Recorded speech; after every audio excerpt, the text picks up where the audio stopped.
ఏంటి ఆలీ షో ఆగిపోయిందా? ఏంటి అంత వెకిలి చేష్టలు చేస్తున్నాడా? భరించలేని బూతులు మాట్లాడుతున్నాడా? ఆలీతో జాలీగా షో కూడా అందుకే ఆపేశారా? అవుననే అంటోంది ఫిల్మ్ ఇండస్ట్రీ. మొదట్లో ఈ షోకు బాగా రేటింగ్ వచ్చిందట, రిపీట్ వేసినా వర్కౌట్ అయ్యిందట. వెకిల్ జోకులు, బూత్ కామెంట్స్, పర్సనల్ టచ్ లతో బాగానే రక్తి కట్టింది. రాను రాను షో రేటింగ్ తగ్గడంతో కట్ చేశారంట. ఆలీ షో ఆగిపోవటం అటుంచి ఎందుకు ఆపారు లాంటి కారణాలపై పోస్ట్ మార్టం చేస్తోంది ఇండస్ట్రీ. ఏంటి జబర్దస్త్ షో కంటే ఆలీ ఎక్కువగా బూతులు మాట్లాడుతున్నాడా?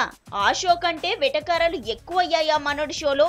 అన్నెక్కువ బూతులు, వెకిలి చేష్టలు చేస్తున్నాడా అంటూ కొత్త ట్విస్టులు వెతికేసే పనిలో పడ్డారు కొందరు. షో స్టాప్ చేయాలని అనుకున్నప్పుడు ఆలీపై ఇన్ని అభాండాలు వేయడం ఏంటని ఆలీ ఫ్యాన్స్ గుర్రుగా ఉన్నారంట. ఇవే బూతులు, వెటకారాలు స్టార్టింగ్ నుంచి ఉన్నాయి కదా, ఇప్పుడే ఎందుకు గుర్తొచ్చింది అనే పాయింట్ ఆఫ్ ఆర్డర్ పై ఆలీతో జాలీ షో డిస్కషన్ భలే రంజుగా సాగుతోంది. అటు పెద్ద తెర, ఇటు బుల్లి తెరపై తనదైన శైలిలో రంజింపజేస్తున్న ఆలీ వైరల్ పాయింట్ అయ్యాడు.